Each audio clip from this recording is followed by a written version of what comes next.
Mahatma Gandhi once said, "The essence of all religions is one. Only their approaches are different." A blessed day, everyone. I am Blessed Heart S. Cantalejo, and I will be your peer tutor for the subject Introduction to World Religions and Belief System. Today, we will be exploring 6 major belief systems that have shaped cultures, influenced traditions, and guided ways of life for millions of people around the world. And these are Lesson 8, Hinduism; Lesson 9, Theravada Buddhism; Lesson 10, Mahayana Buddhism; Lesson 11, Confucianism; Lesson 12, Taoism or Taoism; Lesson 13, Shintoism. Now, let us begin with the first lesson, Hinduism. Hinduism was founded by the Aryans. Unlike many other major religions, it does not have one specific point of origin, a single founder like Jesus or Muhammad, or a single scripture. Now, let us talk about the sacred texts of Hinduism. The first one is the Upanishads. This writing teaches about the deeper meaning of life. They help Hindus understand who they are, what their purpose is, and how everything in the world is connected. Next is the Bhagavad Gita. This text is about a prince named Arjuna who is confused about what decision to make. God, in the form of Krishna, guides him and teaches him how to choose what is right. It reminds Hindus that doing one's duty is important even when it is hard. Hinduism also has the Vedas, which are the oldest and most important scriptures. There are 4 of them, and to easily remember them, I prepared a song. So it's called the RSAY, and here it goes. R say what? R say what? First they pray, then they sing, then safety and rituals. Now, sing with me. R say what? R say what? First they pray, then they sing, then safety and rituals. Great job! Now let us proceed to the doctrines of Hinduism. The first and most important concept is Dharma, which means one's duty or responsibility. For Hindus, following Dharma means living a good and moral life. Dharma is shown in different ways. Kung kanina tayo ay kumanta, ngayon naman ay magkukwento ako. May isang bata na ang pangalan ay Hindu. Siya ay mabuting bata, kaya palagi niyang sinusunod ang tama. Araw-araw siya nagdadasal at sumasamba. Tuwing may pista sa kanilang lugar, masaya siyang nakikilahok bilang pasasalamat. Minsan, kapag kasama niya ang kanyang pamilya, naglalakbay sila patungo sa isang banal na lugar upang magdasal. At sa bawat mahalagang yugto ng buhay, mula sa kapanganakan hanggang sa kamatayan, ay nagsasagawa sila ng ritual. Sa madaling salita, ang ginawa ni Hindu na pagsunod ng tama ay ang tinatawag natin na Dharma. At ang ginawa niya namang pagdarasal o pagsamba ay ang Upasana, at ang pagdiriwang ng pista ay ang Utsava, at ang paglalakbay sa isang banal na lugar ay ang Tirthayatra, at ang paggalang sa mahalagang yugto ng buhay ay ang Samskara. Ngayon, nahati pa ang Dharma sa dalawa. Ito ang Vishesha Dharma at Sadharana Dharma. Ang Vishesha Dharma ay ang duty natin to others, habang ang Sadharana Dharma naman ay ang duty natin to ourself. Ngayon naman, let us continue with the other important teachings in Hinduism. The first one is Kama. This refers to love and pleasure. Hindi ito tungkol sa puro saya lang, kundi sa pag-aalaga sa pamilya at mahal sa buhay. The next is Artha. This means wealth or material success. Pero take note, hindi ito greed. Ang Artha ay ang responsible earning, ang pagkakaroon ng sapat na yaman para maging stable at makasuporta sa buhay at pamilya. Habang ang moksha naman ay ang highest goal of life. Ito ay ang kalayaan mula sa paulit-ulit na rebirth at pagsasama-sama ng kaluluwa sa Diyos, para itong graduation ng kaluluwa. Hindi na kailangan bumalik sa mundo. Now, ang Brahman naman is the universal soul. It is the source of everything. Pwede mong isipin ito bilang dagat, malaki, walang hanggan at pinagmumulan ng buhay. Sumunod naman ay ang Atman. Kung kanina ang Brahman ay universal soul, ang Atman naman ay ang individual soul o ang kaluluwa ng bawat tao. Maaari mo itong isipin bilang isang patak ng tubig mula sa dagat. Kaya sinasabi nila na Atman is Brahman kasi ang patak ng tubig at ang dagat ay iisa lang ang pinagmumulan. Next, let us talk about the 4 yogas. There are different paths that Hindus follow to reach spiritual growth or union with the divine. The first one is the Jnana Yoga, which is the way of knowledge. It's for the people who love to think deeply and seek truth through learning and wisdom. It may be the shortest path, but it is also the hardest because it requires great focus and understanding. The second one is the Bhakti Yoga. It is the way of devotion and love. This is the most popular path because it focuses on loving God with all of your heart through prayers, songs, and worship. The third is the Karma Yoga, or the way of selfless action. It teaches that by doing our duty sincerely and helping others without expecting anything in return, we can find God. And lastly, the Raja Yoga is known as the royal path. It focuses on meditation, discipline, and controlling the mind to achieve peace and self realization. All these yogas lead to the same goal, to connect with the divine and find the inner peace. Ngayon naman, dumako tayo sa mga pangunahing Diyos ng Hinduism. Ang Hinduism ay kilala bilang polytheistic, kaya maraming Diyos. Pero sa lahat ng ito, may tatlong pinakamahalaga na tinatawag na Trimurti. Una ay si Brahma, ang creator. Siya ang naglikha ng lahat ng bagay, ang mundo, ang tao at ang lahat ng may buhay. Kung ihambing natin, siya ang simula ng lahat. Ikalawa naman ay si Vishnu, ang preserver. Siya ang nagbabantay sa kaayusan at kapayapaan sa mundo. Kapag may kaguluhan o kawalan ng balanse, siya ang kumikilos upang itama ito. Kaya nga nagkakatawang tao siya bilang Rama at Krishna para tulungan ang sangkatauhan. Pangatlo naman ay si Shiva, ang destroyer. Pero hindi ibig sabihin ito na masama siya, sapagkat winawasak niya lamang ang lumang mundo para bigyang daan ng bago. Bukod sa kanila, meron pang ibang Diyos at tulad ni Saraswati, ang Diyos ng karunungan at sining. Si Ganapati o Ganesha naman ay kilala bilang remover of obstacle, habang si Hanuman ay sumisimbolo sa lakas, tapang at katapatan. Pero tulad ng ibang tradisyon o sistema, may ilang suliranin din na konektado sa Hinduism. Una na rito ang iyang gender inequality. Sa aral nila, may mga makapangyarihang Diyos, pero sa tunay na buhay, mas pinahalagahan pa rin ang kalalakihan, lalo na sa kultura at tradisyong pangkasal at pampamilya. Ikalawa ay ang caste system. Ito ay parang pagkakahati-hati ng tao sa antas ng lipunan. Kung nasa itaas ka, mas may oportunidad ka. Kung nasa ibaba, mas limitado ang galaw mo. At ikatlo ay ang poverty. Dahil sa caste system, nananatiling mayaman ang mga nasa mataas na antas, habang ang mga nasa mababang caste naman ay walang pagkakataong umangat. Ito ang dahilan kung bakit matindi ang agwat ng pamumuhay ng tao. At dyan nagtatapos ang Hinduism. Let us proceed to our second lesson, which is the Theravada Buddhism. Ito ang pinakamatandang anyo ng Buddhism at nakatuon sa pagtulad sa buhay at aral ng Buddha. Hindi ito nagtutuon sa pagsamba sa Diyos, kundi sa pag-unawa sa sarili at pag-alis sa paghihirap. Ang founder nito ay si Siddhartha Gautama, na mas kilala bilang Buddha o the Enlightened One. Nakarating siya sa kaliwanagan sa pamamagitan ng malalim na pagninilay at pagkatapos noon, itinuro niya ang Dharma sa loob ng 80 taon. Ngayon dumako na tayo sa sacred text. Ito ay ang Tripitaka. Ang Tripitaka, para madali nating maintindihan, ay ang three baskets. At isa ito sa mga earliest texts of Theravada Buddhism. Kung noong una, ito ay sinalin ng salin labi, pero noong dumating ang 3rd century, ito ay naisinulat at kinumpile after ng kamatayan ni Buddha.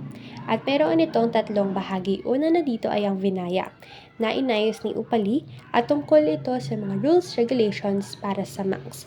At para mas maintindihan o madali natin itong maalala, V is for the very strict rules. Next is the Sutra. Inayos naman nito ni Ananda. Ito ay naglalaman ng mga doctrines, teachings, and behavior. At nakapokus ito sa meditation at daily practice. At pwede naman natin dito isipin na SSS is for speech and teachings. Habang ang Abhidharma naman ay inayos ni Mahakashyapa at naglalaman ng philosophy and deeper explanations. At gamit nito minsan ang mga songs, poetries, and stories. At pwede nating isipin na is for advanced learning. Now, let us proceed with the doctrines. Unahin na natin ang Four Noble Truth. Una na rito ay ang dukkha o life involves suffering. Lahat tayo nakakaranas ng sakit, lungkot, pagkabigo. Habang ang sumunod naman ay ang samudaya or the cause of suffering is desire. Nahirapan tayo kasi masyado tayo kumakapit sa gusto natin. Ikatlo ay ang nirodha. Suffering can end. Kapag binatawan natin ang sobrang pagnanasa at attachment, mawawala rin ang bigat. At ikaapat, there is way to end suffering. At ito ay sa pamamagitan ng Eightfold Path. Para mabilis niyong matandaan ang Four Noble Truths, pwede niyong gamitan ang acronym na DSNM o kaya D sana no more suffering. D is for dukkha, S is for samudaya, N is for nirodha, M is for maga. Now, let us proceed with the Eightfold Path. Ang acronym natin dito ay naman ay ang UTSALEMC. U for understanding, T for thought, S for speech, A for action, L for livelihood, E for effort, M for mindfulness, and C for concentration. At meron pang isang mahalagang aral. Ito naman ang dependent origination. Sa madaling salita, walang bagay ang nabubuhay ng mag-isa. Lahat magkakaugnay. Suffering exists dahil may cause. Kapag inalis ang cause, mawawala ang suffering. Sa Theravada Buddhism, ang pinakamataas na kalagayan ay ang maging arhat o worthy one. Pero bago makarating dito, mayroong 4 na yugto. Una na dito ay ang Sotapanna, ang stream enterer. Dito nagsisimula na sa tamang landas. Sumunod na dito ay ang Sakadagni o once returner. Dito, malapit ng lumaya. At ikatlo ay ang Anagamin o ang never returner. Ibig sabihin, hindi na babalik sa mga earthly desires. At ang panghuli ay ang fully awakened o ganap na malaya. Ang Theravada Buddhism ay non-theistic. Ibig sabihin, hindi ito nakasentro sa isang Diyos. Hindi nila sinasabing walang Diyos, pero hindi yun ang focus. Ang focus dito ay paano ko iintindihin ang sarili ko para mawala ang paghihirap. At sa kabila ng mga ito, may issue pa rin kinakaharap ang Theravada Buddhism lalo na sa Southeast Asia. Madalas na ito ay territory conflict o tunggalian sa lupa at kapangyarihan sa pagitan ng mga bansa at grupo na may magkaibang paniniwala. Minsan, ginagamit ang relihiyon bilang dahilan para mag-justify ang gulo. At dito nagtatapos ang ating lesson sa Theravada Buddhism. Let us proceed to Mahayana Buddhism. Let us talk about the founder. Just like Theravada, the founder is still Siddhartha Gautama, the Buddha. But in Mahayana, the focus is not only on personal enlightenment. Here, the goal is to help others reach enlightenment as well. That is why Mahayana is often called the great vehicle because it carries many people toward liberation, not just the self. The sacred texts of Mahayana Buddhism are called sutras. 2 of well-known ones are the Buddha Karita. This tells life story of Buddha, parang biography. Habang ang sa Dharma Pundarika or Lotus Sutra naman ay naglalaman ng teachings and discourses of Buddha that especially talks about compassion and helping others. At ang mga sutra na ito became the basis of Mahayana beliefs and practices. Now, Mahayana Buddhism teaches that the highest spiritual model is the Bodhisattva, someone who can already reach enlightenment, pero pinipili niya munang tumulong sa iba. At to become a Bodhisattva, one must practice the 6 perfections, which are like 6 good habits for a meaningful life. And these are, number 1, giving, learning to share and be generous. Number 2, morality or shila, doing what is right and what is good. Third is the patience or keshanti, staying calm and understanding even in hardship. Ikaapat naman ay ang energy or virya. Ito yung effort, yung determinasyon at ang hindi pagsuko. Ang ikalima naman ay ang meditation o training the mind to focus and find peace. At panghuli ay ang wisdom o prajna, seeing reality clearly and deeply. Now, Mahayana is still a non-theistic religion, meaning it does not center on a creator God. Instead, it focuses on inner transformation and the guidance of bodhisattvas who act like spiritual helpers or role models. Mahayana is more open and inclusive kaya mas mabilis itong kumalat sa China, Korea, Japan, at Vietnam. One famous branch of Mahayana is the Zen Buddhism, which focuses on meditation and mindfulness. At it was introduced sa Japan by Aisai noong 12th century at ni Dogen naman noong 3rd century. Historically, Mahayana communities faced challenges such as the Tibet invasion, which led many followers to become more active in social concerns and human rights known as engaged activism. At dito nagtatapos ang lesson natin for Mahayana Buddhism. Let us proceed to the next lesson, which is Confucianism. Confucianism started with Master Kong, na mas kilala natin as Confucius. Hindi siya hari, hindi rin siya propeta, pero teacher siya na sobrang wise kaya inidolo siya ng mga future rulers. Anak lang siya ng isang minor official, so hindi siya super elite. Pero dahil sa talino at strong moral character niya, naging advisor siya sa mga leaders. Yung goal niya ay simple lang, paano ba maging mabuting tao at paano magkakaroon ng order sa society. So instead of laws and punishment, tinuro niya na ang tunay na harmony ay nagsisimula sa loob, sa ugali, sa respeto at sa tamang asal. Dahil sa teachings niya, nagbago yung takbo ng Chinese way of thinking, lalo na tungkol sa leadership, family, and morality. Kaya hanggang ngayon, buhay pa rin ang influence niya. Confucianism doesn't rely on one holy book. Meron silang 5 classics na parang starter pack ng wisdom. Para silang different subjects of life, pero lahat nagtuturo paano maging cultured, ethical, at marangal. Here's the vibe of each book. The first one is the Book of Changes or I Ching. Parang ancient life guide. Gamit ang yin yang at hexagrams, tinuro niya na everything in life is connected and always changing. Kaya kailangan marunong tayo mag-adjust, mag-reflect, at umayon sa tama. The second one is the Book of Annals or the Shuqi. This book tells the history of all Chinese dynasties. Hindi lang siya timeline, kundi lesson siya about good and bad rulers. Parang saying na kung paano ka mamuno, ganoon kahaba ang tatagal ng kingdom mo. The third one is the Book of Poetry or the Shiking. Mayroong 305 poems tungkol sa love, loyalty, work, family, and everyday life. Dito ipinapakita ng virtue hindi lang pang government, pang puso din, pang araw-araw na buhay. Ang ikaapat ay ang Book of Ceremonies or Lichi. This teaches proper manners, politeness, and rituals. Hindi dahil arte, kundi dahil respect is equal to order sa society. Kung may tamang asal, mayroong peace. And lastly, Annals of Spring and Autumn or the Chun Chu. Ito naman ay commentaries of Confucius himself. Para siyang moral diary na pinapakita niya sino yung tama, sino yung mali sa history para matuto ang future leaders. Now, let us proceed to the doctrines of Confucianism. The first one is the mandate of heaven or Tianming. Para itong performance contract for rulers. Heaven gives you the right to rule as long as you have moral and just. Pero kapag naging abusive or corrupt ka, heaven cancels your contract and people have the right to replace you. The second one is the Tian or heaven. Huwag isipin na heaven like a place dahil mas more on moral force ito or cosmic order. Heaven is equal to the ultimate source of goodness and rightness. Kung maganda ang ugali mo, naka-align ka with heaven. At the next one naman ay human nature. At meron itong dalawang views. Una na dito si Shun Che. People are naturally selfish at the start or evil by default, pero pwedeng matutong maging mabuti through discipline. At sumunod naman ay yung kay Mencius. People are naturally good, pero kailangan itong i-develop. Kaya overall, lahat tayo ay may potential for goodness, pero kailangan natin i-train ang character. The next one is the filial piety and the ancestor worship.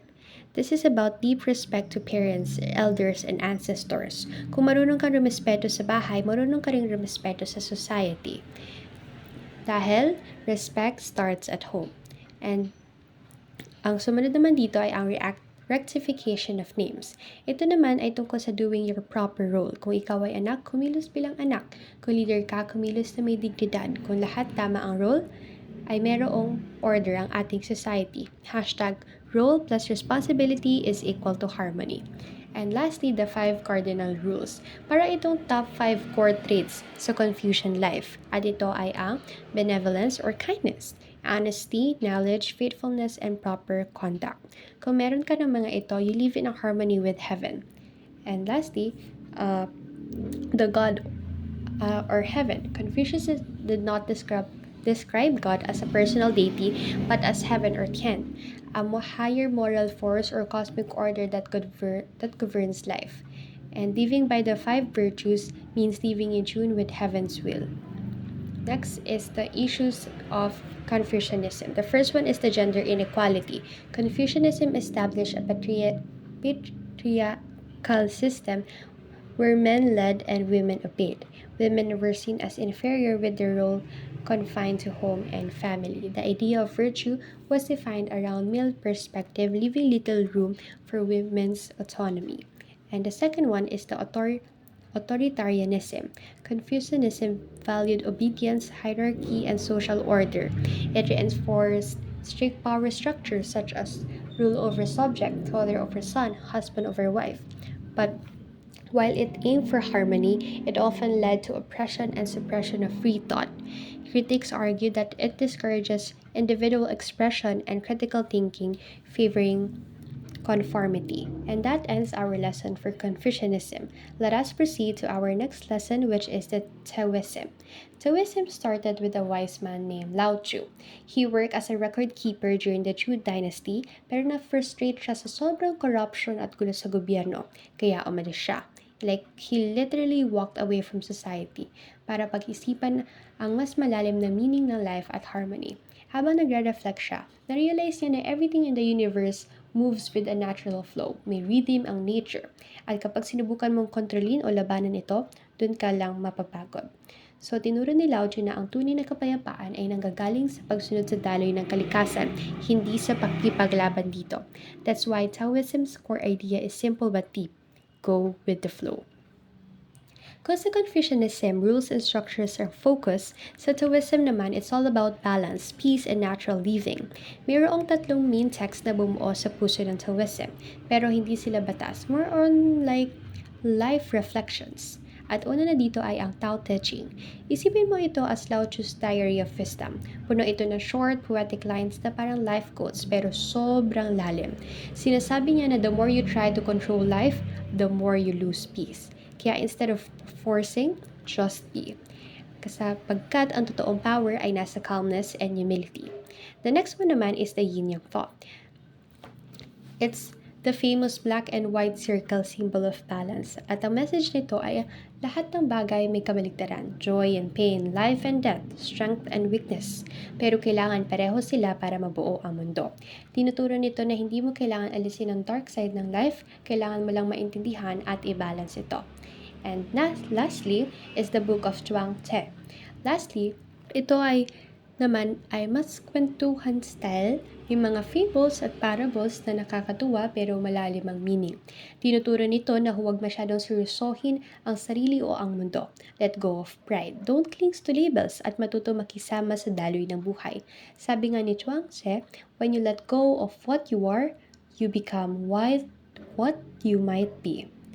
And now let us proceed to the doctrines of Taoism.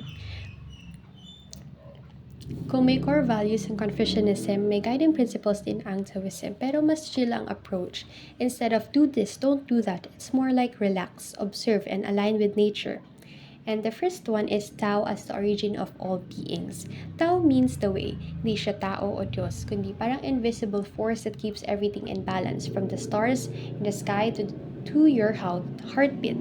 It's the source of everything, pero tahimik lang siya. You can see it, pero nararamdaman mo kapag aligned ka with the flow of life. And the next one is the Wu Wei. Wu Wei means non-action, pero hindi ibig sabihin tamad ka. Ang point nito, stop overthinking, stop forcing. Kapag nasa right flow ka, actions come naturally, effortless but effective. Parang bamboo sa hangin, flexible pero matibay. At sumunod naman ay ang law of reversion. Tinuturo naman ito na ang lahat sa mundo ay umiikot. Ang taas nagiging baba, ang order nagiging chaos, at balang araw babalik ulit sa balance. Kaya hindi mo kailangan matakot sa change, sapagkat parte lang yan ng cycle ng nature. When you understand that you stop panicking, that's when you start trusting life. And lastly is the following nature. Sa uli, ang pinakamahalagang aral, follow nature. Observe how it moves, calmly, patiently, and without rush. Kapag natutunan mong umayon sa daloy nito, mararanasan mo ang tunay na peace. For harmony doesn't mean perfection. It means flowing with what is. And now let us proceed to the issues in Taoism. Una na dito ay ang inaction. Some people misunderstood Wu Wei as doing nothing, kaya imbes na calm, naging tamad. Taoism isn't about giving up, it's about moving when the time is right. The next one is environmentalism. On the bright side, Taoism inspired early forms of environmental thinking. Kasi kung naniniwala ka na nature and humans are one, natural na naaalagaan mo ito. Taoism reminds us that when we harm nature, we harm ourselves. And lastly, superstitions. As time passed, some Taoists practiced magic and alchemy, naghahanap ng immortality. Pero ang tunay na aral ni Lao Tzu, hindi eternal life, kundi inner peace. True immortality is living in balance, not living forever. And that ends our lesson in Taoism. Let us proceed to our last lesson, which is Shintoism. Shintoism is one of the oldest belief systems in Japan, and what makes it interesting is it doesn't really have a founder. Unlike Buddhism or Confucianism na may specific person na nagtatag, Shintoism grew naturally from the lives and beliefs of the prehistoric animists of Japan. Mga taong naniniwala na lahat ng bagay sa paligid may spirit mula sa bundok, ilog, hangin hanggang sa mga ancestor nila. Over time, these beliefs evolved into what we now call Shinto, which literally means the way of the gods. It became the soul of Japan, a religion that's not just about praying, but living in harmony with nature and the spirits around you. Now let us proceed to the sacred text of Shintoism. Dahil walang founder, Shintoism preserved its belief through stories and records at dito pumapasok ang dalawang pinaka-importanteng text, ang Kojiki at Nihongi. Kojiki is the records of ancient matters. This is one of the Japan's oldest book, compiled around 712 CE by Ono Yasumaro. It tells the creation of the world, the birth of the gods, and how Japan's early emperors were connected to the divine, especially Amaterasu, the sun goddess. It also talks about the age of the gods and introduces around 8 million kami spirits that live in everything. Basically, Kojiki is like Japan's mythological or origin story kung saan nagsimula ang lahat. And the next one is the Nihongi or the Chronicles of Japan. It was finished around 720 CE.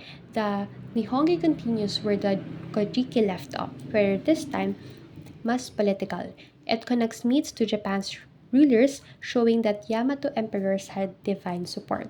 At higit pa dyan, it helped Japan's national identity, the sense of being one nation under the kami, and the name they proudly use, Nippon, the land of the rising sun. Now let us proceed to the doctrines. Ang Shintoism umiikot sa idea ng kami, pero tandaan, kami are not gods. They're divine spirits that live in all parts of nature, in the mountains, the rivers, the wind, even in people. Kung marunong ka magbigay galang sa iba, they bring blessings, protection, and peace. Kami is one of the most important.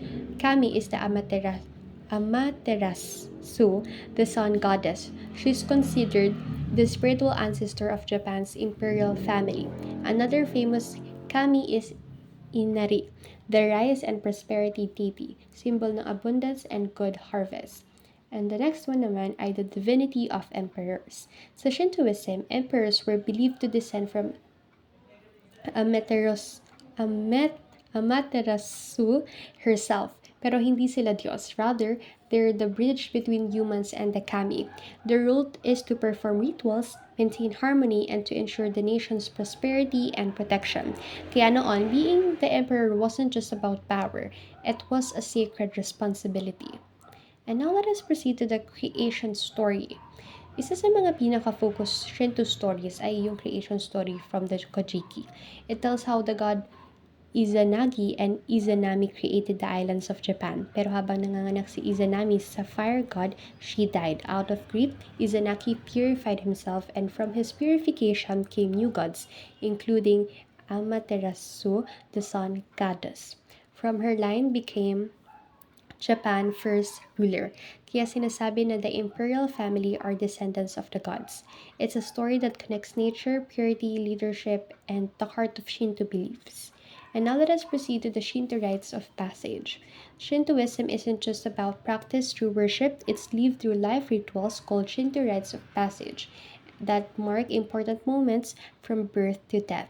Una na dito ay ang Hatsumiya Mairi, na kung saan the baby's first shrine visit usually 30 to 100 days after birth. It's a way to welcome the baby into the community and offer blessings. Sumunod dito ay ang Shichigo-san na sineselebra tuwing November 15 for boys age 5 and girls age 3 and 7.